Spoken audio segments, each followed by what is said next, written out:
Eddie Martinez's garage smelled like motor oil and burnt coffee, a combination that he'd learned to associate with honest work more than any motivational poster ever had. He wiped his greasy hands on a rag that had seen better decades and squinted at the ancient hover truck that had been giving him trouble for the past 3 hours. The diagnostic scanner kept throwing error codes that didn't exist in any manual, which usually meant the problem was either very simple or very expensive.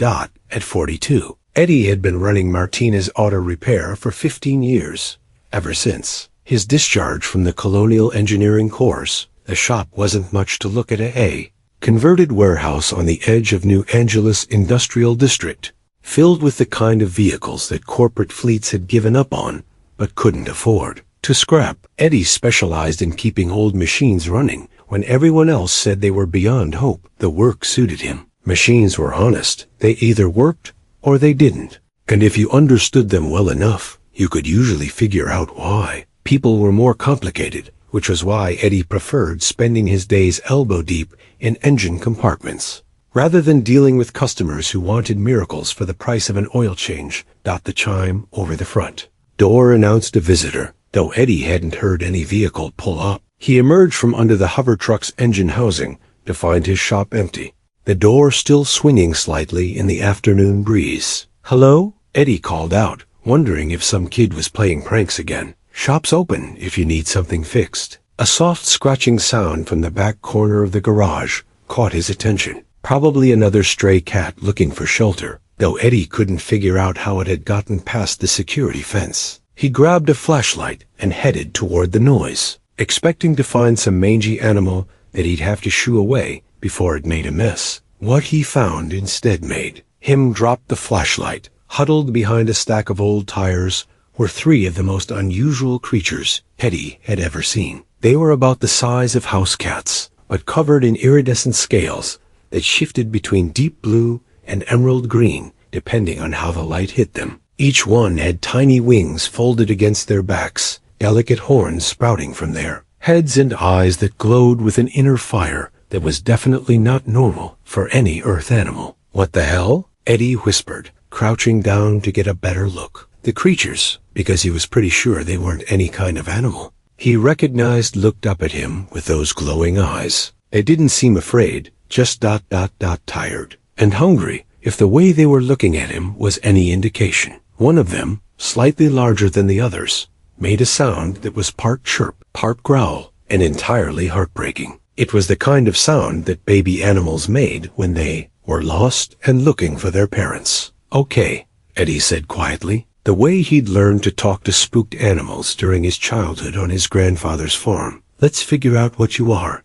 and where you came from." He reached out slowly, expecting the creatures to bolt. Instead, the largest one sniffed his fingers, then gently bumped its head against his palm. Its scales were warm to the touch, and Eddie could feel a slight vibration, like a cat's purr, but with harmonics that seemed to resonate in his chest. "You're definitely not from around here," Eddie murmured, gently stroking the creature's head. The other 2 moved closer, apparently deciding that if their sibling trusted this strange large being, they could too. Eddie had seen enough alien species during his military service to recognize non-terrestrial biology when he encountered it. These creatures were clearly juveniles, possibly very young ones, based on their size and behavior. Their scales had the soft, slightly fuzzy texture that many species developed before their adult coloring came in. More importantly, they seemed to be alone. "Where are your parents, little ones?" Eddie asked, though he didn't expect an answer. What he got instead was a sound that made his blood run cold, a deep,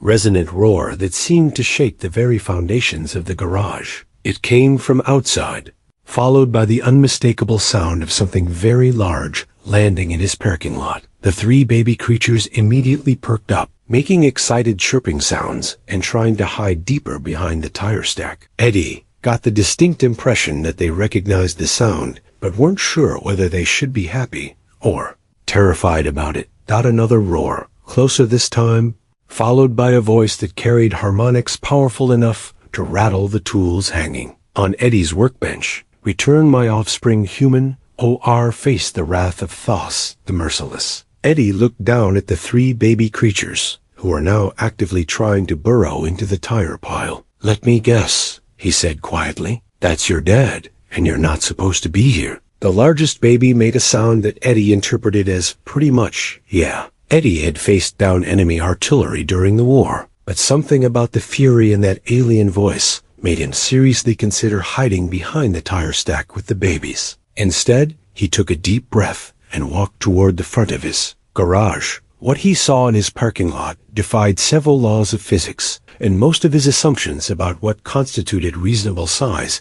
for a living creature. The being standing looming in front of his garage, was at least 30 feet tall, covered in scales that looked like they'd been carved from black volcanic glass and polished to a mirror shine. Wings that could have served as aircraft hangars were folded against its back, and its head was a masterpiece of predatory evolution, all teeth. Horns and eyes that glowed like molten gold. This was clearly what the baby creatures would grow up to become, assuming they lived long enough. And based on the way those golden eyes were fixed on Eddie with the intensity of targeting lasers, that assumption was very much in question. Human, the massive alien dragon, Eddie's brain helpfully supplied, spoke with a voice that could have been used to demolish buildings. "You will return my offspring immediately. Or I will reduce your primitive workshop to molecular components." Eddie stepped out of his garage, hands visible and empty, the way he'd learned to approach angry alien species during first contact training. "Sir, I'm Eddie Martinez, owner of this garage. I found 3 young creatures in my shop about 5 minutes ago. I assume they're yours?" The dragon's massive head tilted slightly, golden eyes studying Eddie with predatory intelligence. "You admit to harboring my children?" "I admit to finding them hiding behind my tire pile. They seemed lost and hungry." Eddie paused and decided that honesty was probably his best bet for avoiding incineration. "Look, I don't know how they got into my shop, but they don't seem hurt. Just scared?" "Scared?" The dragon's voice dropped to a rumble that Eddie felt in his bones. "My offspring do not experience fear. They are descendants of the merciless dynasty, bred for conquest and dominion." Eddie looked back toward his garage, where he could still hear the baby creatures making those plaintive chirping sounds. "With respect, sir, those babies are definitely scared, and probably hungry." "Impossible. Dragons of the merciless lineage, hiding behind my tires, and making the kind of noises that baby animals make when they want their parents." Eddie interrupted, then immediately wondered if interrupting a 30-foot dragon was the stupidest thing he'd ever done. The dragon stared at him for a long moment, golden eyes unreadable. Then, to Eddie's surprise, the massive head lowered slightly, and when the dragon spoke again, his voice was quieter, though still powerful enough to vibrate the garage windows. "You ... You say they are making distress calls?" "Yeah, soft chirping. Sounds like baby birds. They perked up when they heard your voice, but they're still hiding." Eddie hesitated, then decided to push his luck. "When's the last time you actually saw them? I mean, up close?" The dragon was quiet for a long moment. It has been several cycles since their hatching. My advisors handle the care of offspring until they reach sufficient maturity for imperial training." Eddie felt a familiar knot in his stomach, the same one he'd gotten when he'd learned that some of his military buddies had kids they barely knew because they were always deployed. "So, you haven't been spending time with them?" "I am Thoth the Merciless, Emperor of the Crimson Nebula, conqueror of 17 star systems. I do not ... spend time with offspring. They are cared for by specialists until they are ready for proper imperial education. But they're your kids. They are heirs to the imperial throne, vessels for continuing the merciless dynasty." Eddie looked at the massive dragon, noting something in those golden eyes that he recognized from his own reflection during the hard years after his discharge. The look of someone who'd convinced himself that keeping his distance was the same thing as protection. "Emperor Tonuses," Eddie said carefully. "Would you like to see them? They're not hurt, but they might feel better if they knew their father was here." The dragon's massive form shifted, wings rustling with what might have been uncertainty. "You would ... allow me into your primitive structure?" "It's not that primitive. And yeah, of course, they're your kids." What followed was the most surreal 10 minutes of Eddie's life, as he helped a 30-foot dragon emperor navigate the logistics of entering a human-sized garage. Thomas's had to fold his wings completely and lower his head to an uncomfortable angle, but he managed to squeeze through the main bay door. The baby dragon's reaction was immediate and heartbreaking. The moment they saw their father, they came tumbling out from behind the tire stack, chirping and squeaking with obvious joy and relief. But when they reached Thomas's, they hesitated, as if they weren't sure whether they were allowed to approach. "They seem happy to see you," Eddie observed. Thomas's lowered his massive head, bringing his golden eyes level with his offspring. When he spoke, his voice was gentler than Eddie would have thought possible. "Little ones, you are unharmed?" The largest baby dragon chirped and took a tentative step forward. When Thomas's didn't move away, the baby pressed against his father's snout, making the same contented purring sound Eddie had heard when he'd first touched them. The other two quickly joined in, climbing over each other to get closer to their father. Within moments, all three babies were curled up against Thas's massive head, chirping contentedly. "Well," Eddie said quietly, "they definitely missed you." Thas's voice was barely above a whisper, but Eddie could still feel the harmonics. I had not realized they would seek my presence. All kids want their parents, Your Majesty, even imperial heirs." For several minutes, the garage was filled only with the soft sounds of baby dragons purring against their father's scales. Eddie busied himself organizing tools, giving the family some space while trying to process what he was witnessing. Finally, Thomas spoke. "Human Eddie Martinez?" "Yes, sir." "How did you know they required care? You are not of their species." Eddie shrugged. "Babies are babies, Your Majesty. Doesn't matter what species they are. When they're scared and hungry, they need someone to take care of them. And you attempted to provide such care?" "I was going to figure out what they needed. Yeah,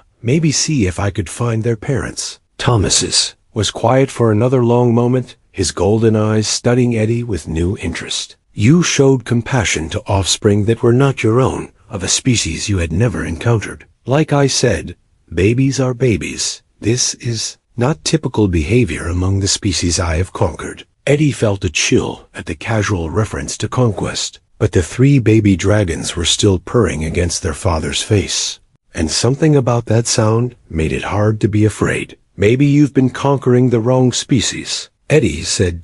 20 minutes later, Eddie found himself in the middle of the most unusual family counseling session in galactic history. The three baby dragons had calmed down considerably now that their father was present, but they showed no interest in leaving the garage. Instead, they had apparently decided that Eddie's shock was the perfect place for an extended family reunion. "Your Majesty," Eddie said carefully, "not to rush you or anything, but how exactly did your kids end up in my garage? And why are they so comfortable with humans if you're usually conquering us?" Thas's massive head turned toward Eddie, those golden eyes studying him with the intensity of someone reassessing a significant miscalculation. "These are complex questions. I've got time. And coffee, if you can figure out how to drink it without incinerating the cup. I do not require sustenance at this time." Thomas's paused, then added with what might have been curiosity, "Though I am unfamiliar with this coffee substance."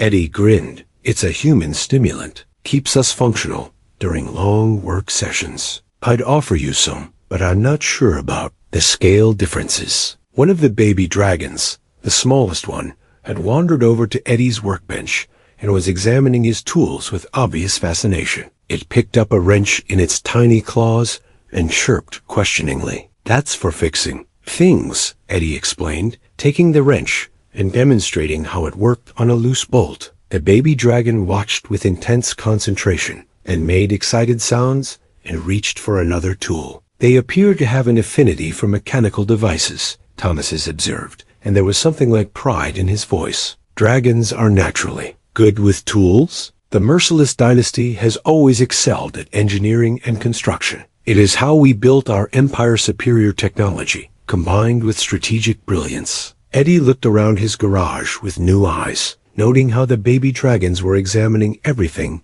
with the focused attention of natural engineers. "So they're not just randomly playing, they're actually studying how things work." "Correct. Dragon offspring begin learning technological principles almost immediately after hatching. That explains why they're so calm here. This whole place is basically a playground for someone interested in how machines work. The largest baby dragon had discovered Eddie's diagnostic computer and was making soft trilling sounds at the display screen. When Eddie approached, the baby looked up at him expectantly. "You want to know what this does?" Eddie asked. The baby chirped and nodded, an oddly human gesture that suggested these dragons had been around humans before. "Wait a minute," Eddie said, looking up at Thomas's. "Your kids understand human gestures, and they're not afraid of human technology. How much contact have they had with humans?" Thas's wings shifted uncomfortably. The Imperial Nursery employs specialists from various species, including humans?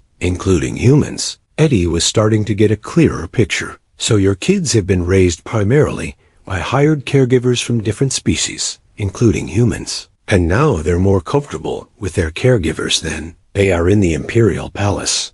That is a significant oversimplification, but not wrong. Thomas's was quiet for several minutes, watching his offspring explore Eddie's garage with obvious enthusiasm. The babies had found a partially disassembled hoverbike and were examining its components with the focus of graduate students. "The Imperial tradition," Thomas's said finally, "requires that heirs be raised with proper discipline and emotional detachment. Personal attachment to parental figures is considered a weakness that compromises strategic thinking. So you've been staying away from them on purpose." "I have been ensuring they develop the psychological strength necessary to rule an empire." Eddie knelt down next to the baby dragons, who immediately crowded around him, chirping and showing him various parts they'd found interesting. "Your Majesty, I'm not an expert on raising imperial heirs, but these kids clearly adore you, and they're obviously smart as hell. Maybe they'd be stronger rulers if they knew their father actually cared about them." "You question millennia of imperial tradition?"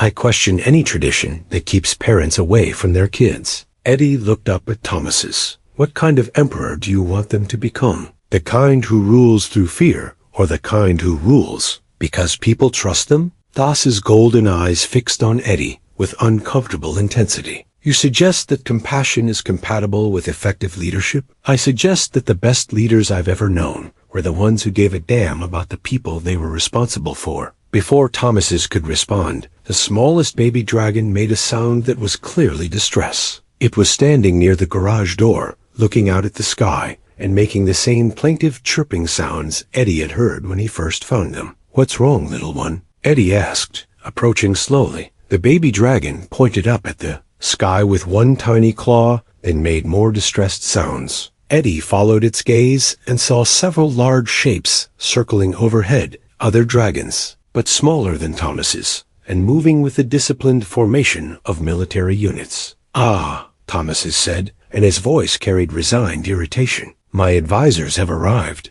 The baby dragons immediately huddled closer to Eddie, clearly unhappy about this development. The largest one grabbed onto Eddie's leg and made protective sounds as if warning the approaching dragons to stay away. "Let me guess," Eddie said. "They're here to take the kids back to the palace and lecture you about proper imperial protocol." "Among other things, yes." The lead dragon landed in Eddie's parking lot with considerably less grace than Thomas's had shown. This one was about half Thas's size, with dull gray scales and the rigid posture of someone who'd spent their entire life following rules without question. "Emperor Thas," the newcomer announced in a voice that carried disapproval like a weapon. "The Imperial Council demands an explanation for this breach of protocol. Royal offspring cannot be exposed to primitive alien environments without proper security clearance and cultural decontamination procedures." The baby dragons pressed closer to Eddie, clearly wanting nothing to do with this new arrival. "Counselor Grex," Thomas's replied, his voice returning to imperial formality. "The offspring are unharmed. That is not the point. Imperial heirs have been contaminated by exposure to human cultural patterns. Immediate remediation is required." Eddie felt his temper rising. "Contaminated? They're kids who got lost and scared. The only contamination they've experienced is someone actually caring about their well-being." Counselor Grex turned his attention to Eddie with the expression of someone discovering an unpleasant insect. "Human, you will surrender the Imperial offspring immediately. Your interference in dragon family matters will be noted in the official report." My interference? Eddie stepped forward, the baby dragons clustering protectively around his feet. I found 3 scared kids and tried to help them. That's not interference. That's basic decency. Human emotional responses are inappropriate for dragon offspring development. The heirs must be removed from this corrupting influence. That's when the largest baby dragon did something that surprised everyone. It moved to stand between Eddie and Counselor Grex, spread its tiny wings, and made a sound that was unmistakably a growl. The other 2 babies quickly joined it, forming a protective barrier around Eddie's legs. Fascinating, Thomas murmured. They are exhibiting protective behavior toward the human, which proves the extent of the contamination, Grex snapped. Imperial heirs should not form emotional attachments to alien species. Why not? Eddie asked. If you're going to rule multiple species, wouldn't it help to actually understand and care about them? Dragons rule through strength and fear. Emotional attachment compromises strategic judgment. Eddie looked down at the 3 baby dragons, who were still maintaining their protective formation around him, then up at Thomas's, who was watching the entire scene with an unreadable expression. Your Majesty, Eddie said, what kind of empire do you actually want to build? One where your subjects obey you because they're afraid,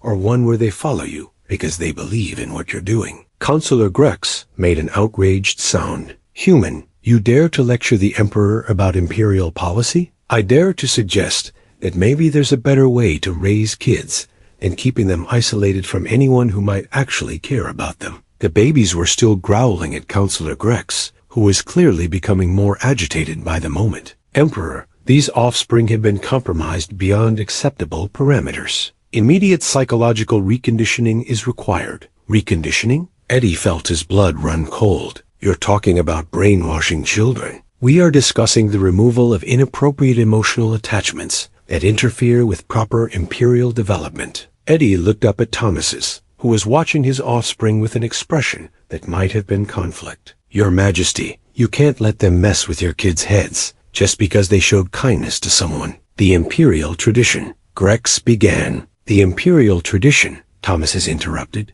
his voice carrying new authority, is my responsibility to determine and modify as circumstances require. Grex went very still. Emperor, you heard me correctly, Counselor. I am beginning to question whether our traditional approach to child rearing is producing the kind of leaders our empire actually needs. The baby dragons seemed to sense the tension in the conversation. They stopped growling, but remained clustered around Eddie, looking up at their father with expressions that seemed to ask whether he was going to protect them or abandon them to the scary gray dragon. Your Majesty, Eddie said quietly, they trust you. They came running when they heard your voice. That's not weakness. That's the foundation of real leadership. Thomas looked at his offspring, then at Eddie, then at Counselor Grex, who was practically vibrating with bureaucratic outrage. Counselor Grex, Thomas said finally, you will return to the palace and inform the Imperial Council that there will be adjustments to our child-rearing protocols. Emperor, such changes require full council approval and extensive cultural impact assessments. Such changes require my approval, which they have. Thas's voice carried the unmistakable tone of someone whose patience had reached its limit. You are dismissed. After Counselor Grex left with obvious reluctance and much muttering about unprecedented breaches of protocol, the garage fell quiet except for the contented sounds of baby dragons, who had apparently decided that the immediate crisis had passed. So, Eddie said, I take it the Imperial Council isn't going to be happy about this. The Imperial Council will adapt to new realities or find themselves replaced by individuals with more flexible thinking. Eddie grinned. Remind me never to get on your bad side, Your Majesty. You have nothing to fear from me, Eddie Martinez. You have shown my offspring more genuine care in one afternoon than they have received from the Imperial staff in months. The smallest baby dragon had wandered back to Eddie's workbench and was trying to figure out how a socket wrench worked. Eddie showed it the ratcheting mechanism, and the baby made excited trilling sounds. They really do love mechanical stuff, Eddie observed. Perhaps, Thomas said thoughtfully, there are things they could learn in this environment that the Imperial Palace cannot provide. Eddie looked up sharply. What are you thinking? I am thinking that the best way to learn about ruling multiple species might be to spend time with multiple species. In environments where genuine relationships can develop. You want them to stay here? I want them to have the option of staying here, under your supervision, if you are willing. Eddie looked down at the 3 baby dragons, who are now working together to figure out how to operate a pneumatic lift. They were clearly having the time of their lives, and more importantly, they seemed genuinely happy for the first time since he'd found them. Your Majesty, I don't know anything about raising dragon royalty, but you know about raising children who feel loved and valued. That may be more important than all the imperial protocol in the galaxy. The next 2 weeks established a routine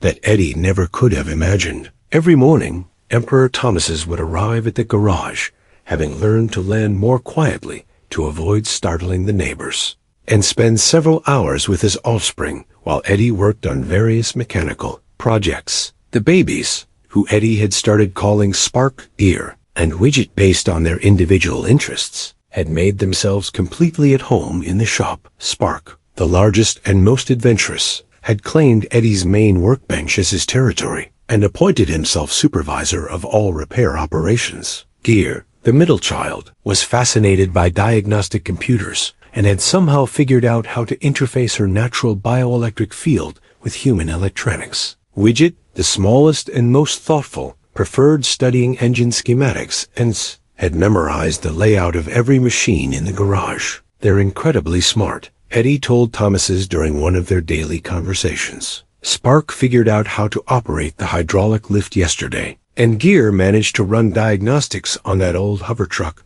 better than my computer could. Dragon intelligence develops rapidly in stimulating environments, Thomases explained. The Imperial Palace provides traditional education, but it lacks the hands-on learning opportunities available here. Eddie was discovering that Thomases was quite different from the terrifying emperor who had first appeared in his parking lot. Away from imperial protocol and the expectations of his advisors, Thomases was, well, he was a father who was learning to connect with children he'd been trained to think of as political assets rather than individuals. The way you interact with them has changed, Eddie observed as he watched Thomases patiently explain the principles of mechanical leverage to Widget, who was trying to understand how a simple wrench could multiply force. How so? When you first got here, you talked about them like they were future emperors who happened to be temporarily inconvenient. Now you talk about them like they're your kids. Thomases was quiet for a moment, watching Spark and Gear collaborate on rewiring a control panel that had been giving Eddie trouble for weeks.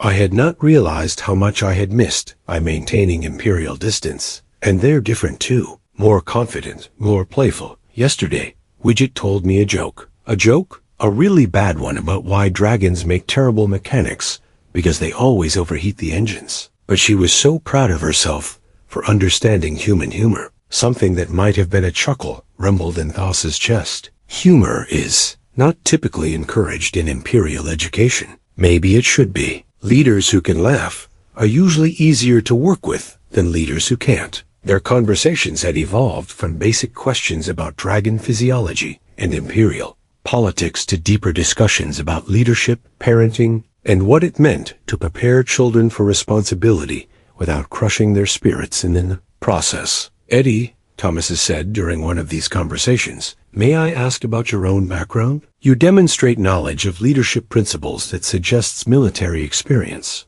Eddie nodded, continuing his work on a transmission while they talked. 6 years in the Colonial Engineering Corps. Ended up leading a repair team during the Frontier Wars. You commanded other humans in combat situations? Yeah. Learned a lot about what works and what doesn't when it comes to leadership under pressure. And what works. Eddie set down his tools and looked up at Thomases. Caring about your people. Making sure they know their lives matter to you, not just their performance. Trusting them to do their jobs, instead of micromanaging every detail. And admitting when you don't know something, instead of pretending to be infallible. These principles are not consistent with traditional imperial leadership doctrine. Maybe that's why your empire has so many rebellion problems. Thas's golden eyes fixed on Eddie with sharp attention. You are aware of civil unrest within my territories? Your Majesty, Everyone in this sector knows about the ongoing conflicts in the Crimson Nebula. People don't rebel against leaders they trust and respect. You suggest that fear is an insufficient basis for stable governance? I suggest that fear only works until someone stops being afraid. Trust lasts longer. As the days passed, Eddie found himself becoming genuinely attached to the three young dragons. They were curious, affectionate, and surprisingly helpful around the shop. Spark had learned to hold tools for complex repairs. Gear could diagnose electrical problems faster than any human technician Eddie had ever worked with. And Widget had started designing improvements to the garage's layout that actually made sense. More importantly, they were happy. They chirped constantly, played elaborate games with spare parts, and had started making jokes that suggested they understood human humor better than most adults. They're not just learning about machines, Eddie told Thomas's one afternoon as they watched the three babies collaborate on rebuilding a damaged power converter. They're learning about teamwork, problem solving, and how to communicate with different species. Skills that would serve them well as future leaders. Skills that would serve anyone well, Imperial heir or otherwise. But their peaceful routine was interrupted when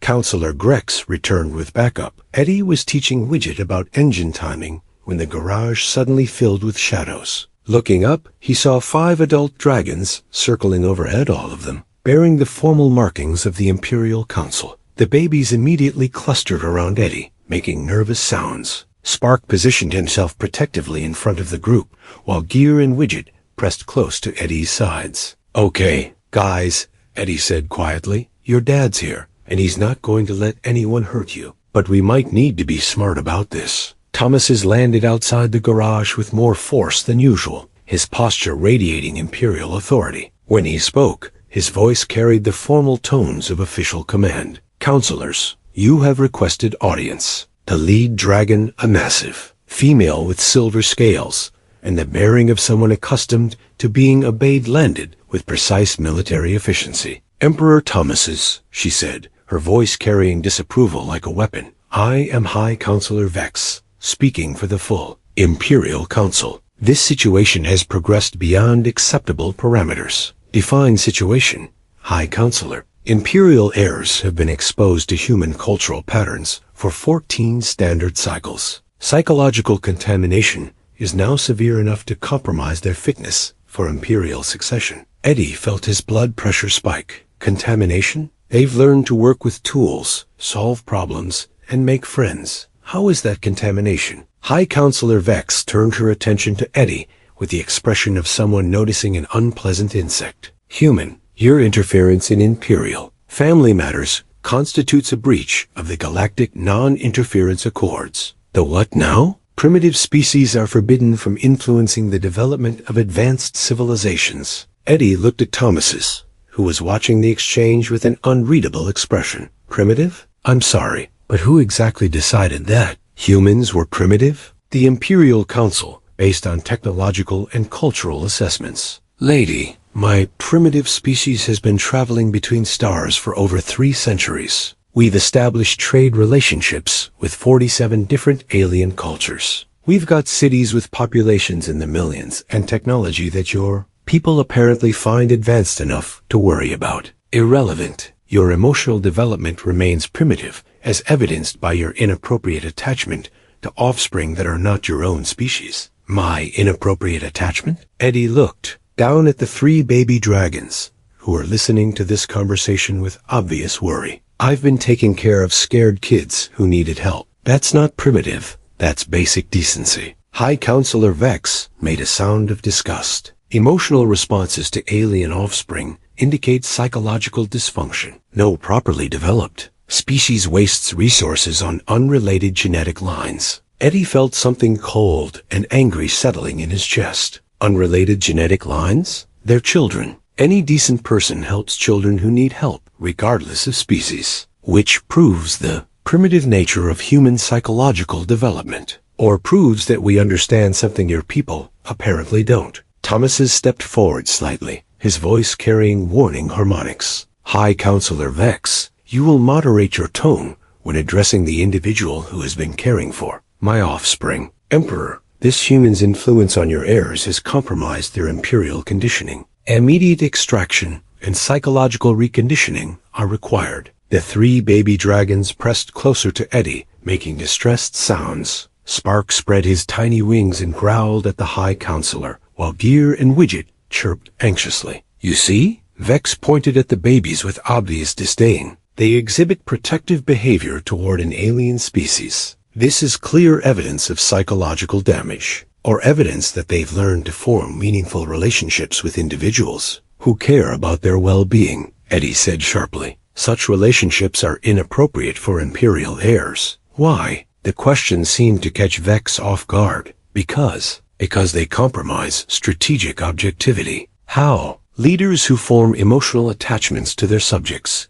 make decisions based on sentiment rather than rational analysis. Eddie looked up at Thomas's, then back at Vex. High Counselor, with respect, that's the dumbest leadership philosophy I've ever heard. The silence that followed was profound. Several of the other council members made shocked sounds, and Vex's eyes blazed with fury. Human, you dare to critique Imperial leadership doctrine? I dare to point out that leaders who don't care about their people make terrible decisions. Every successful military commander I've ever known understood that caring about your troops makes them fight harder, not weaker. Emotional attachment clouds judgment. No, emotional detachment clouds judgment. When you don't understand or care about the people you're leading, you make decisions that don't work in the real world. Eddie looked around at the assembled dragons, then down at the 3 babies who were still clustered protectively around him. High Counselor, let me ask you something. How many rebellions are currently active in your empire? Vex's eyes narrowed. That information is classified.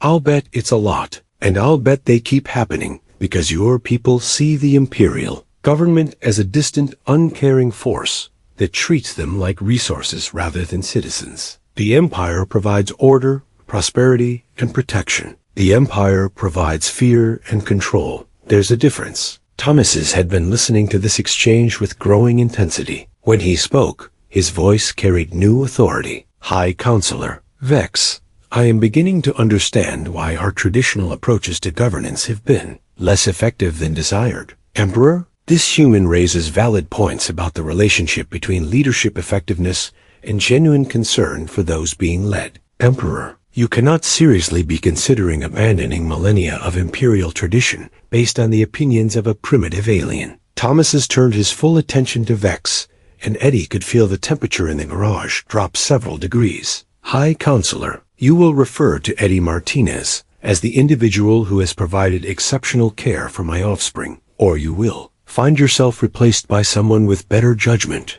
The threat in Thos's voice was unmistakable. Vex visibly swallowed whatever response she'd been planning. Now, Thomas continued, let us discuss what I have observed during these past 2 weeks. What followed was the most comprehensive defense of unconventional parenting Eddie had ever heard. Thomas described in detail how his offspring had thrived under Eddie's care, their intellectual development, their emotional growth, their improved confidence and creativity. Most importantly, Thomas concluded, they have learned to form genuine relationships based on trust and mutual respect. These are skills that will serve them well as future leaders of a multi-species empire. But the psychological contamination, Vex began, is non-existent. What you call contamination, I call education. My offspring have learned that effective leadership requires understanding and caring about those you lead. This is not weakness. This is wisdom. High Counselor Vex looked around at the other council members, clearly hoping for support. What she found instead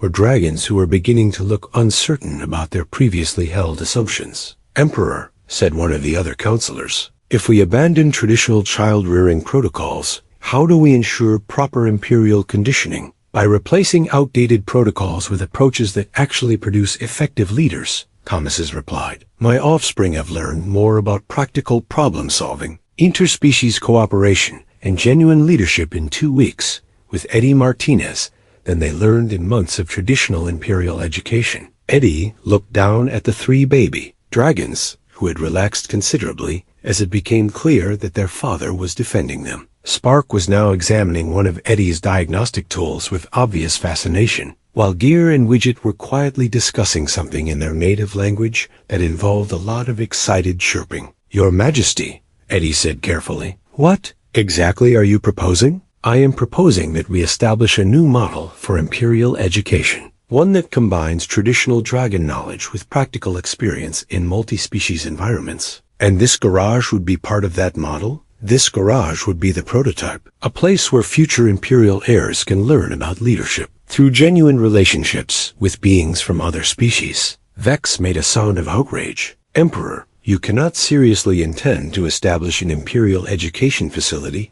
in a primitive mechanical repair shop." "High Counselor, this primitive facility has produced more genuine learning in my offspring than the Imperial Palace has managed in their entire lives." Eddie felt a strange mixture of pride and panic. "Your Majesty, I appreciate the confidence, but I'm not qualified to educate Imperial heirs. You are qualified to provide what they need most in an environment where they can develop genuine relationships while learning practical skills. But I don't know anything about dragon culture or Imperial history or—" "Eddie," Thomas interrupted gently, "you know about kindness, patience, and seeing the potential in young minds. Those are the most important qualifications for any educator. The establishment of what became known as the Garage Academy took 3 months and required negotiations with 17 different governmental bodies. But the results exceeded everyone's expectations. Eddie's humble repair shop was transformed into the galaxy's first interspecies educational facility, specifically designed to prepare future leaders through practical experience and genuine relationships. The physical changes were dramatic, but somehow organic. The main garage bay was expanded to accommodate dragons of various sizes, while maintaining the hands-on workshop atmosphere that had made it so effective for the 3 baby dragons. Additional buildings were constructed to house classroom spaces, specialized workshops, and living quarters for visiting students from different species. But the real changes were philosophical. Instead of traditional imperial education that emphasized dominance and emotional detachment, the Garage Academy focused on collaborative problem-solving, cross-cultural understanding, and leadership through service. The core principle, Eddie explained to a gathering of educators from 12 different species, is that real leadership skills develop through genuine relationships and practical challenges, not through abstract theory and artificial authority. The 3 original baby dragons, Spark, Gear, and Widget, had become the Academy's first official students and unofficial ambassadors. They demonstrated daily that young minds could maintain their cultural identity while developing genuine connections with beings from other species. "Watch this," Eddie said during one of the Academy's open houses, as Spark worked with a young human engineer to design a new hoverbike engine. "They're not just sharing technical knowledge. They're learning to think together, to build on each other's ideas." The success stories multiplied rapidly. Widget had developed a revolutionary approach to engine efficiency that combined dragon engineering principles with human mechanical techniques. Gear had created diagnostic protocols that could identify problems in alien technology that neither species could troubleshoot alone. Spark had designed safety systems that protected both dragon and human workers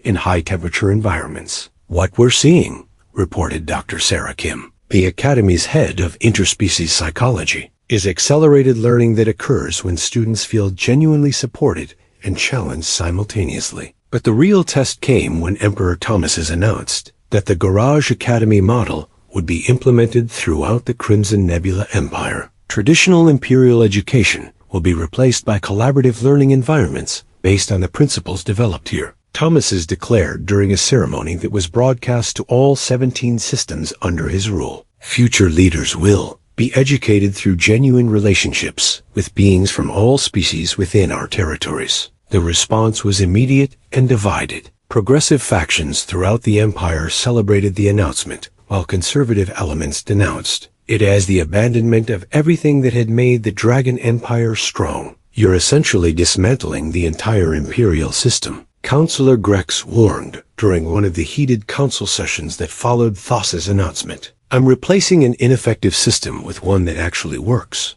Thomas replied. "The old approach produced leaders who ruled through fear and faced constant rebellion. The new approach will produce leaders who rule through competence and genuine concern for their people." And what evidence do you have that this approach will work on a galactic scale? Thomas's gestured toward a holographic display showing statistical data from across the Empire. Rebellion activity has decreased by 34% in systems where local leaders have implemented relationship-based governance approaches. Economic productivity is up 28%. Citizen satisfaction ratings have improved across all measured categories. Eddie found himself at the center of educational and political discussions he'd never imagined being part of. Representatives from dozens of species visited the academy to observe the teaching methods and evaluate their potential application in their own societies. The fundamental insight, Eddie explained to a delegation from the Crystalline Collective, is that beings who feel valued and understood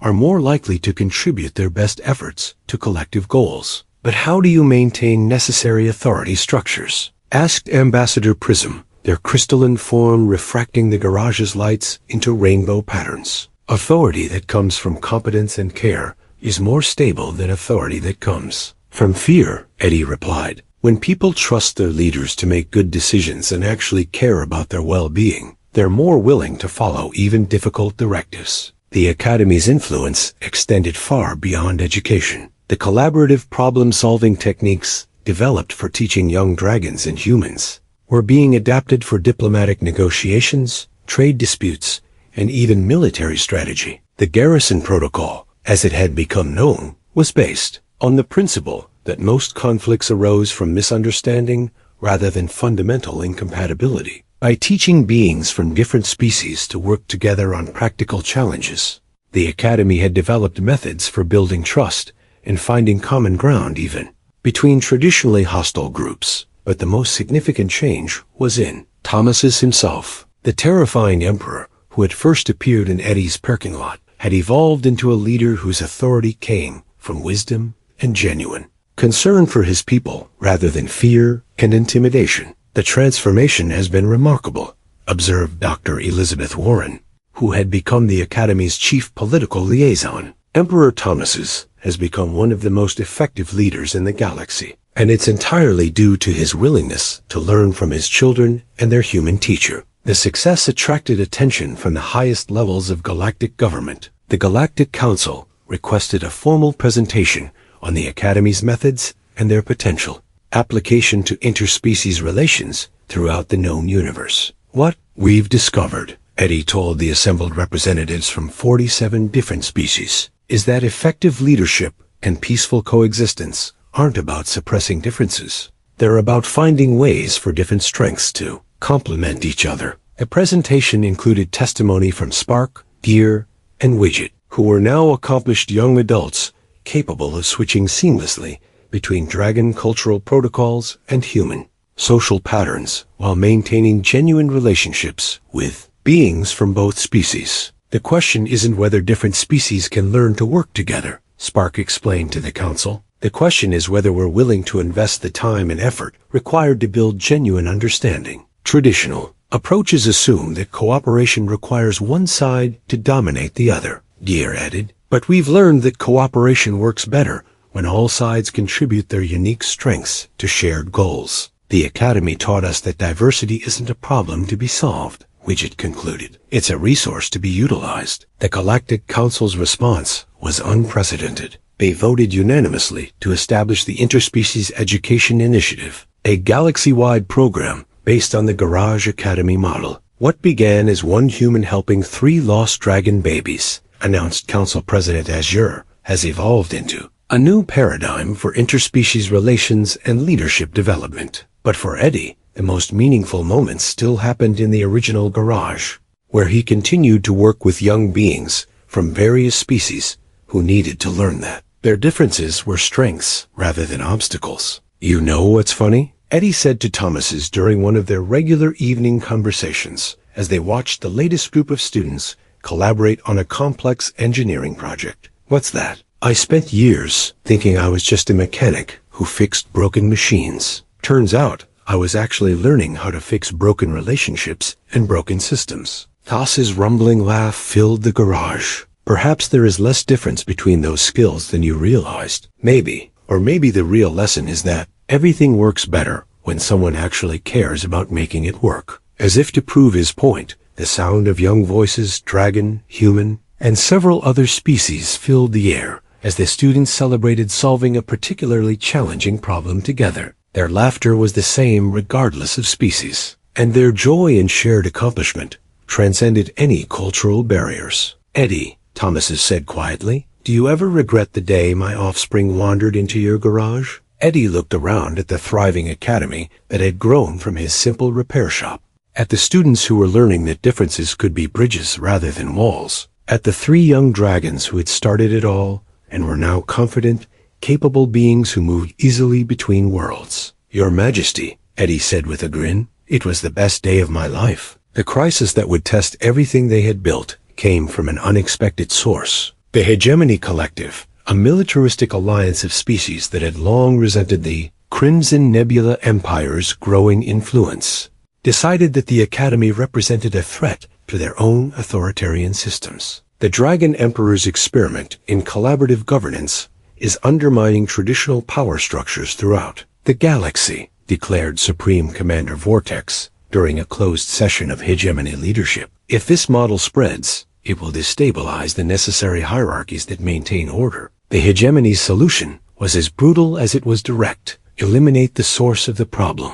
By destroying the Garage Academy and capturing the 3 young dragons who had become symbols of interspecies cooperation, Eddie first learned of the threat when his early warning systems detected a massive fleet approaching the system. But these weren't the exploratory vessels or diplomatic ships that usually visited the Academy. These were warships, heavily armed and moving with the purposeful precision of a military force intent on violence. "How many?" Thomas asked when Eddie contacted him with the news. 47 ships, all heavy cruisers or better, and they're not responding to communication attempts. Eddie was in the Academy's command center, surrounded by emergency protocols he'd hoped never to use. The facility had defensive systems. Thomas's had insisted on that, but they were designed to protect against raiders or terrorists, not a full-scale military assault. "Students?" Thomas asked. "Evacuated to the underground shelters as soon as the fleet was detected. All except ...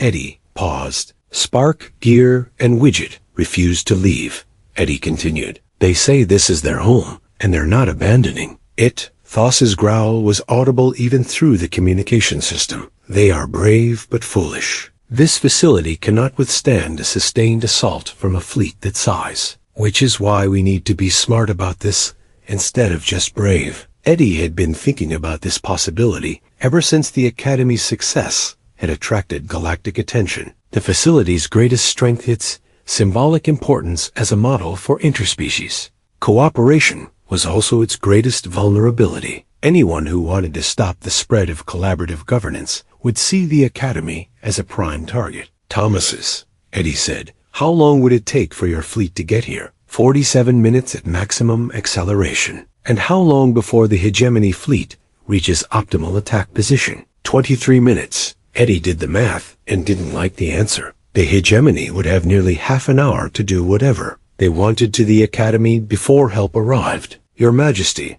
I have an idea, but it's going to require trusting me to do something that sounds completely insane." "I am listening." "What if we don't fight them?" The silence on the communication, CHANNEL, lasted long enough for Eddie to wonder if the connection had been lost. Finally, Thomas spoke. "Eddie, please clarify what you mean by not fighting a hostile fleet that intends to destroy everything we have built." "I mean, we use the Academy's actual strength instead of trying to match their military strength." Eddie pulled up the Academy's communication array, which had been designed to coordinate with educational institutions throughout the galaxy. With a few modifications that would have horrified any communications engineer, he could broadcast on frequencies that would reach not just the approaching fleet, but every inhabited system within a 50 light-year radius. The Hegemony wants to destroy the Academy because they think it threatens authoritarian control, Eddie explained as he worked. "But what if we prove that their approach is the real threat?" "How?" "By showing the galaxy exactly what they're willing to do to prevent beings from different species working together peacefully." 20 minutes later, when the Hegemony fleet reached attack position, They found themselves in the middle of the most widely broadcast diplomatic incident in galactic history. Instead of defensive positions and military preparations, they encountered something they hadn't planned for: complete transparency. Eddie had activated every communication system in the Academy and opened direct channels to news networks, educational institutions, and government facilities throughout the galaxy. When Supreme Commander Vortex issued his ultimatum, it was heard by billions of beings across dozens of species. Attention occupants of the illegal educational facility, Vortex's voice boomed across the communication array. You will surrender. The dragon heirs and submit to hegemony authority. OR, we will reduce your installation to molecular components. Eddie's response was calm, clear, and heard by half the galaxy. Supreme Commander Vortex, this is Eddie Martinez, Director of the Interspecies Education Academy. We're an educational facility dedicated to teaching young beings from different species to work together peacefully. Could you explain to our listening audience why you consider education a threat? The question, broadcast to billions of viewers, created exactly the kind of public relations nightmare that military commanders hated most. Vortex found himself in the position of having to justify attacking a school to a galactic audience. The facility spreads dangerous ideologies that undermine necessary social hierarchies. Vortex replied, his voice carrying less certainty than before. Could you be more specific? What dangerous ideologies are we spreading? The false belief that different species can cooperate as equals. Eddie paused for a moment, letting that statement sink in for the galactic audience. Supreme Commander, you're saying that teaching young people to work together and respect each other is dangerous? Cooperation between species requires clear hierarchies and established dominance patterns. Your facility teaches anarchy. Actually, we teach engineering, mathematics,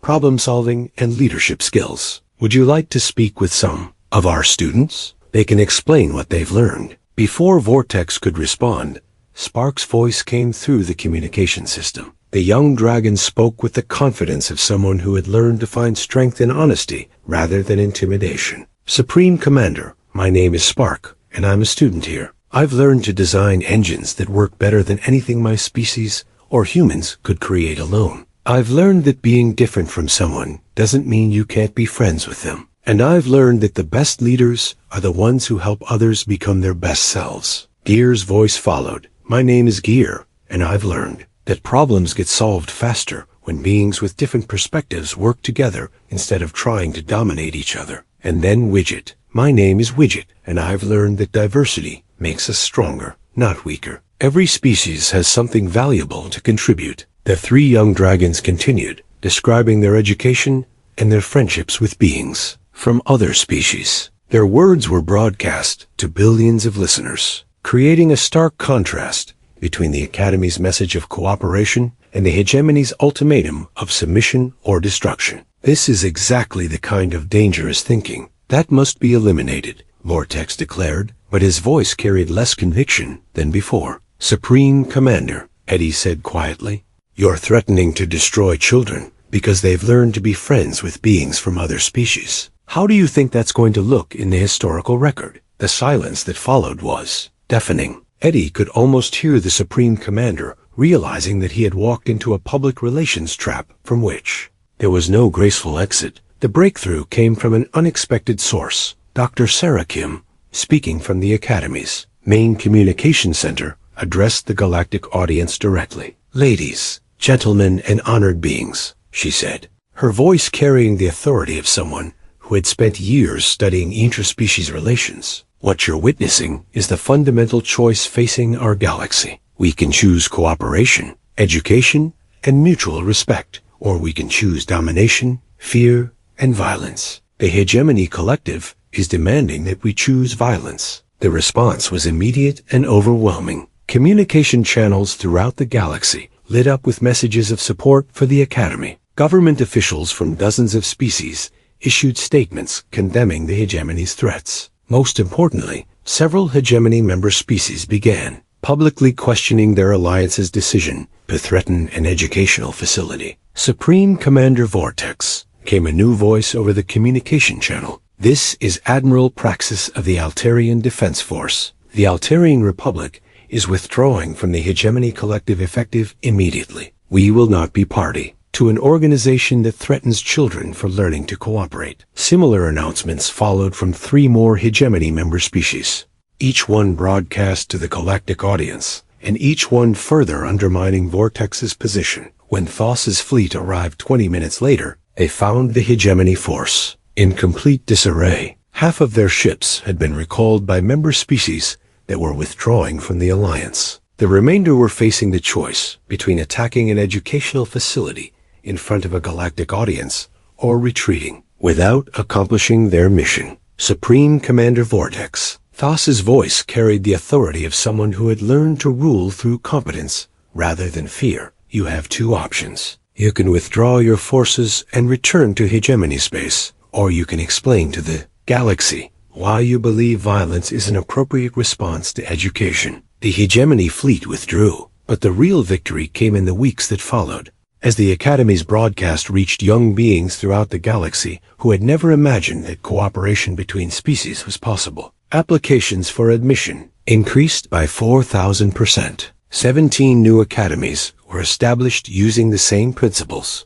Most importantly, the Hegemony Collective formally dissolved as member species realized that their own interests were better served by cooperation than by domination. You know what the best part is? Eddie said to Thomases as they watched the latest group of students from 12 different species work together on a project that none of their individual cultures could have conceived alone. What's that? We didn't defeat them by being stronger or more violent. We defeated them by being better teachers. 5 years later, Eddie stood in the main auditorium of the Galactic Interspecies University, watching the most remarkable graduation ceremony in the history of the galaxy. The class of 2,387 included beings from 43 different species, all of whom had learned to think of diversity as a strength rather than an obstacle. The 3 original baby dragons, now dignified young adults, who moved effortlessly between their cultural heritage and their role as galactic citizens,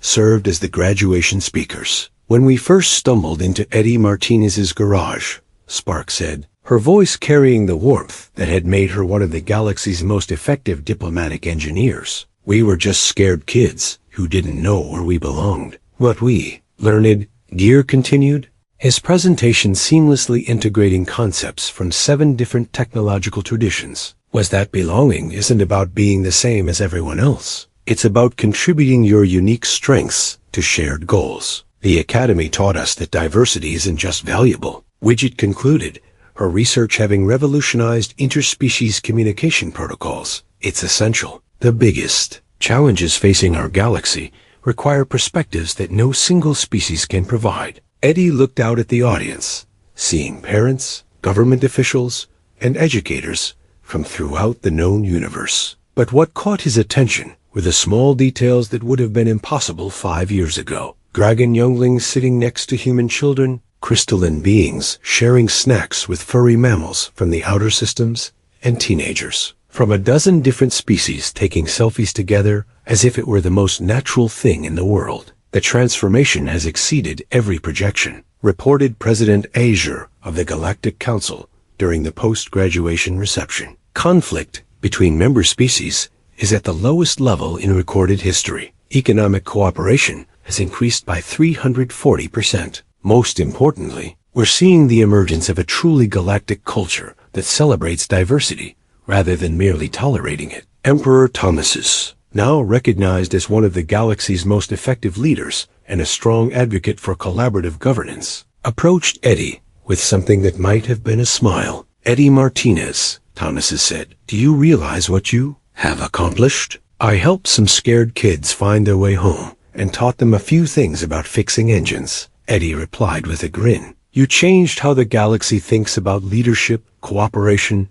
and the value of diversity. You proved that genuine relationships transcend species barriers. You demonstrated that education based on care and respect produces better results than education based on fear and competition. Eddie looked around at the celebration, where beings from dozens of different worlds were sharing stories, comparing technologies, and planning collaborative projects that would benefit entire star systems. Thomas's. I think what we really proved is that most beings, regardless of species, want the same basic things. They want to feel valued, they want to contribute something meaningful, and they want to know that their children will have opportunities to grow and thrive. And when those needs are met, everything else becomes possible. The Academy had evolved far beyond its humble origins in Eddie's garage, but the original workshop remained at the heart of the complex. It was now considered a historical landmark, preserved exactly as it had been the day. 3 baby dragons first wandered in looking for shelter. Students from throughout the galaxy made pilgrimages to the small room where interspecies education had begun, and many of them left small tokens of appreciation, drawings, poems, and small mechanical devices that represented their own species' contributions to the growing galactic community. "The memorial is beautiful," said Dr. Sarah Kim, now Director of Interspecies Educational Development for the Galactic Council. "But the real memorial is what we've built together." She gestured toward the sprawling campus that surrounded the original garage, where thousands of students from hundreds of species worked together on projects that would have been unimaginable just a few years earlier. Climate restoration systems developed by joint teams of atmospheric specialists from 12 different worlds. Medical technologies that combine the biological expertise of organic species with the precision engineering of mechanical civilizations.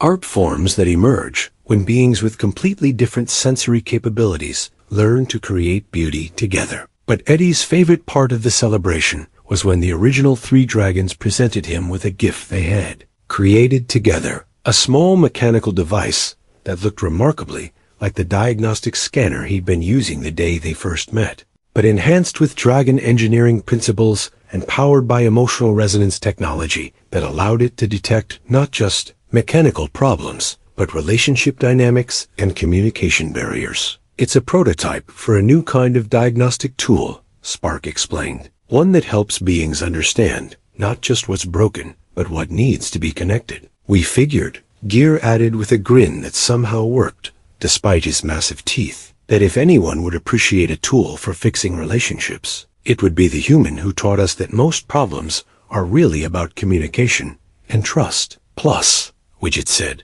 "we wanted to give you something that would remind you that the best solutions usually come from combining different perspectives." As the celebration continued into the evening, Eddie found himself standing once again in the original garage, surrounded by the tools and memories that had started everything. Thomas's joined him there, both of them watching through the windows as beings from throughout the galaxy celebrated achievements that none of their individual species could have accomplished alone. "Any regrets?" Thomas's asked, echoing a conversation they'd had years earlier. Eddie looked around the garage, where it had all begun, then out at the thriving community that had grown from 3 scared babies and 1 human, who'd decided that helping was more important than following rules. "Just one," Eddie said, "which is, I wish my grandfather could have seen this. He always said that the best way to judge a person was by how they treated beings who couldn't do anything for them in return. He sounds like a wise man." "He was. He'd have loved meeting your kids.